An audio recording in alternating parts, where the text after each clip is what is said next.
Jim Coy asked me why I suddenly caught fire this year. I've been coming to meetings for years. You might not have heard so much from me.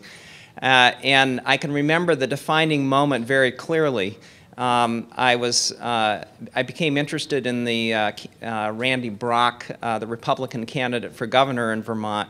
He's a smart guy. He's been around for a while. And when I heard he was running for office, I made contact with him. And at his campaign kickoff meeting, he told me about a little-known provision of Act 48, the bill that sets Vermont on the track towards single-payer medical financing. And he told me that the 5-member board, the Green Mountain Care Board, has the authority to set all fees for all physicians in all hospitals. And my initial reaction, and I said, well, wait a minute, I'm not in the system. I've got a cash-based practice that still covers you. And so my first reaction was, impossible. That's denial. Then my next reaction was outrage. That's unconstitutional. And Randy kind of smiled and shrugged and said, well, you can try to litigate it. And then the next stage was despair. I came out from the meeting and greeted my wife and a younger daughter. We're leaving Vermont. We're moving. So I went through all three of those stages in about 15 minutes. And then I collected myself and I decided that it was time to take action. I'm going to tell you today a scary story, but I'm also planning to tell you today what you can do about it. And hopefully we'll end on a note of the 5th stage of the story will be success. As I approach this problem that we have in Vermont, the questions that I'm always asking myself is, how can we change the terms of the debate? The debate in Vermont is the system's broken and single payer is the only solution. This is a false dichotomy. So how do you but when the frame is set that way for the discussion, then how do you change that? So that's number one. And number two is, how do you change a process? We like to talk about political debate in the United States, but actually a lot of it is not really a debate. The debate is just the surface. These are complex group dynamics, and it's about a power grab, as members of AAPS well know. So how do you hold on to your own power? How do you push back? I'm going to give you a very brief outline of some of the lowlights of Vermont's single-payer plan. The single-payer has not been implemented yet. It's supposed to be implemented in 2017. So to be precise, we're on track towards single-payer. It hasn't been implemented yet, and that's why there's a chance now. So number one is euphemistically called payment reform. That's the term they use. But specifically what that means is eliminating fee-for-service reimbursement. This is explicitly stated in the legislation and the communications from the Green Mountain Care Board. I guess the official terminology is put delicately. We're going to move away from fee-for-service reimbursement. So that's number one, abolish fee-for-service reimbursement. Number two, the state of Vermont is going to rely heavily on accountable care organizations. With the authority to set all fees for all physician services, all hospital services, all other services, the Green Mountain Care Board, I'll tell you more about them in a minute, they could do the rationing in Montpelier, the capital of Vermont. They could do it at that level just by setting the fees. But they're not going to do it that way. They're going to move it one level down from them, and they're going to use the accountable care organizations. So just a reminder of what an accountable care organization is. And I always try to put these things in terms that a patient would understand. The organization has a set budget to start the year. There's a set population. And the clinicians, the physicians, have to decide within that set budget how to allocate time and money. And when the money starts to run out, that's when the rationing happens. So as I put it to people who aren't physicians, when money is running out and your doctor has to choose between you and other patients, will your doctor choose you? That's rationing. Accountable care organizations are just a new form of managed care.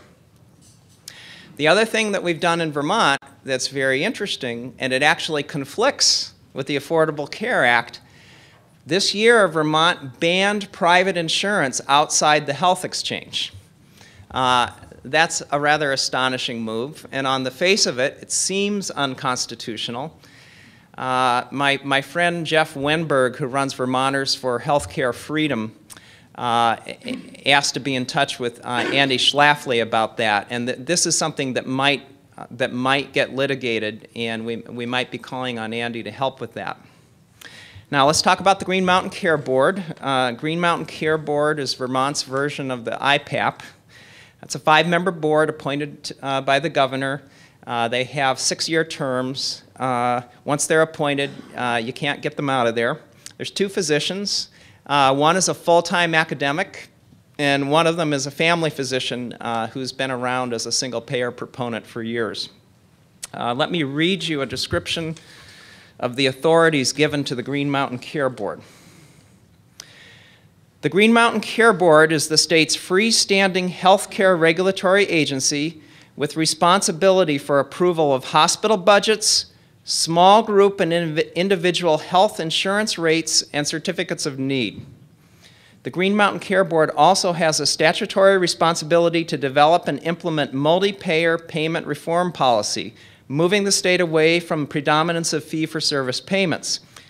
It has the authority to implement all payer and all provider rate setting.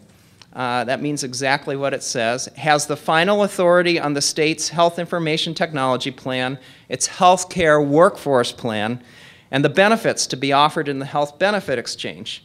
And it's charged with developing a unified health care budget for the state. The one authority that the Green Mountain Care Board does not have, interestingly enough, is to do tort reform.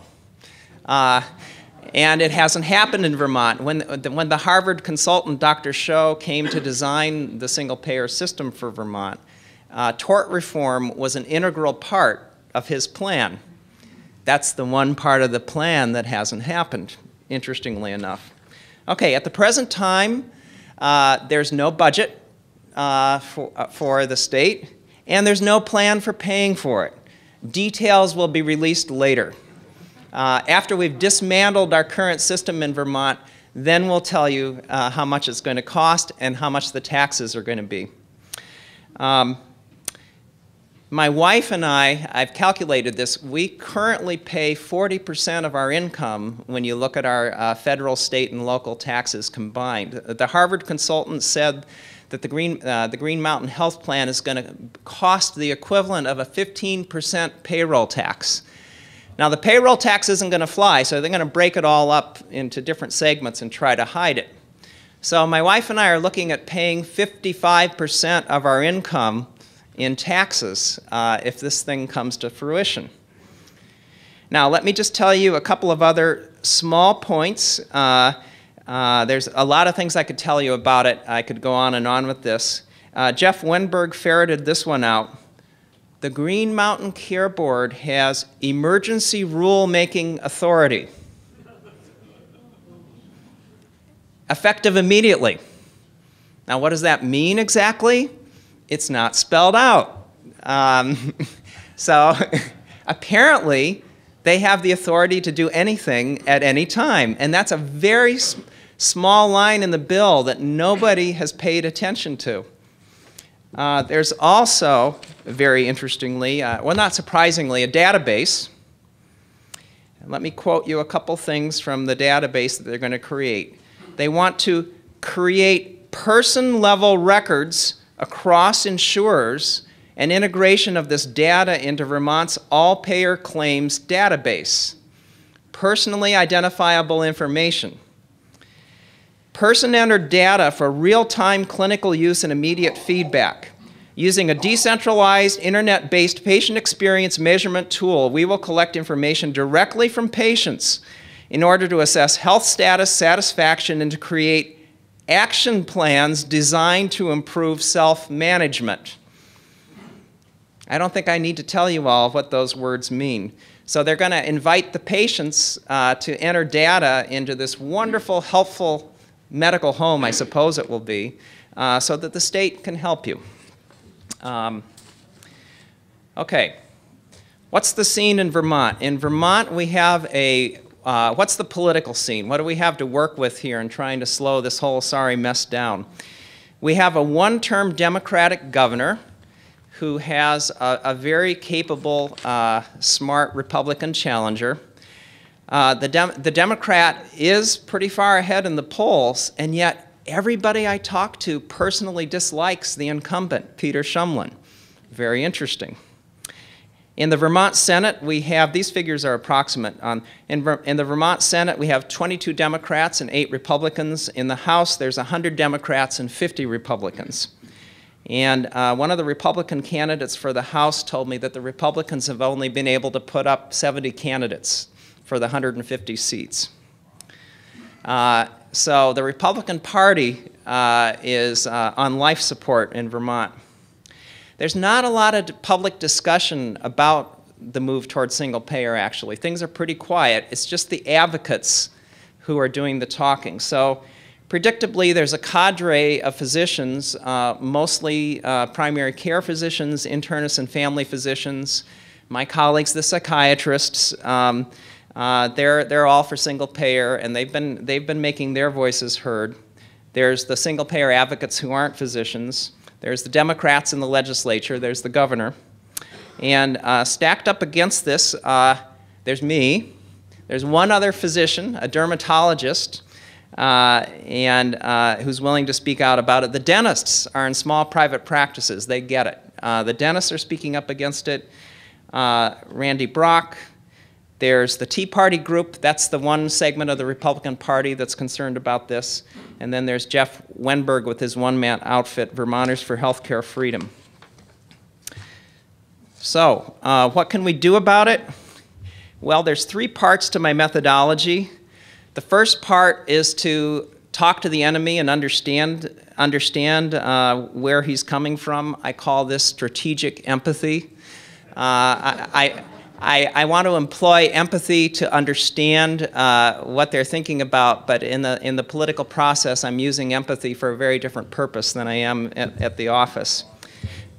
The other thing I like to do whenever I speak on this issue, I like to connect the dots. There's lots of talk about the big picture, the reimbursement scheme, and nobody's making the connection, what's going to happen clinically. And finally, we have these endless debates about single-payer and multi-payer systems in other countries, and you have this rational discussion, and we trade anecdotes and statistics, and it doesn't seem to go anywhere. So how can you reach the unconscious mind is part of my methodology. So the first thing, this part's going to go fast. So the first thing I did was I turned to my friends. I think the word friend has lost some of its meaning in our culture now, and it means somebody you hang out with or you put a posting on Facebook for. My definition of a friend is somebody who will take your side in a conflict and who will do something to support you. So naturally, I turned to AAPS first. And AAPS, the PAC gave a very generous $3,000 contribution to Randy Brock's campaign. It's unusual to give that kind of support to a state-level candidate, but this problem here in Vermont has national implications.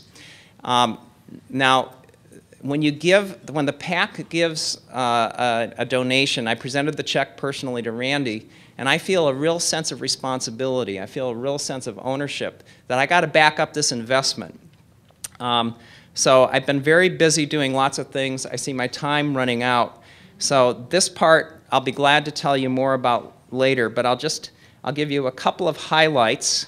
One is I was approached to do a TV ad and to be a physician speaking out against single payer, but I was only given 20 seconds. So Jeff, yeah, so what can you say in 20 seconds? Well, what came out of my mind first was, okay, well, here's what I could say in 10 seconds. I think single payer is a bad idea because it's going to kill and maim my patients. Mr. Wenberg said, well, you can't say that. So I came up with this other idea. And Vermonters for Healthcare Freedom produced this ad. Wow, do you think it could really be that serious? Yes. I think we need to run the tests, if that's okay. That's okay with me. Sorry, I wasn't talking to you. Is that okay with you? Governor Shumlin's single-payer healthcare plan gives unaccountable bureaucrats the power to limit the care Vermonters receive. We need reform that gives us the care we need from the provider of our choice, without government interference. No. Paid for by Vermonters for Healthcare Freedom.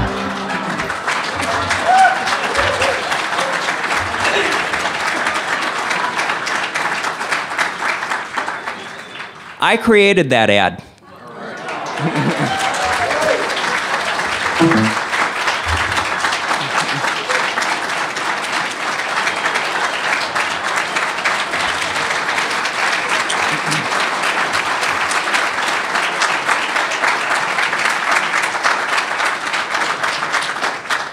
So I'm going to wrap this up real quickly. What I want to illustrate with that is we tend, when we engage with these political processes, we're physicians. We want to be in the office taking care of our patients, especially us as private practitioners. And there's a tendency to say about politics, oh my God, I don't know about that. Let me just write a check to the candidate, and maybe I'll write an op-ed. Don't count on the experts. We're the experts. So I didn't just sit back and give money for an ad. I actually wrote the ad. Nobody other than a physician could have created that ad. So you don't be afraid to use what you know as physicians and get yourself involved in the office. One more thing I have to mention. I brought the X up for a visit to talk about charity care. Once again, you call on your friends when you need help. When it comes to, and the talk went very well, and we made connections with people who I think it'll be the multiplier effect, people who will do something. We also had a radio interview that I think went very well, and the interviewer actually put both of us on the air. So we had Alita sharing her expertise, but we also had the local guy, me.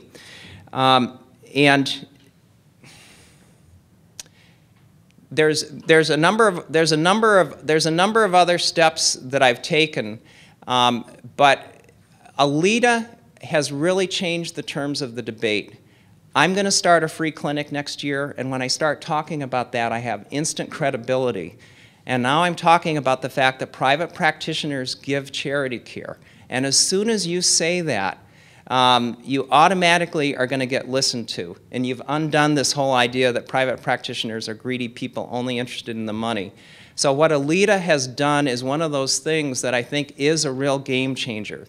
That changes the process, it changes the terms of the debate. And I think a couple of other ideas that I've had about doing that for game changers is I think we might need to recruit patients to lobby their physicians, our colleagues who don't get it.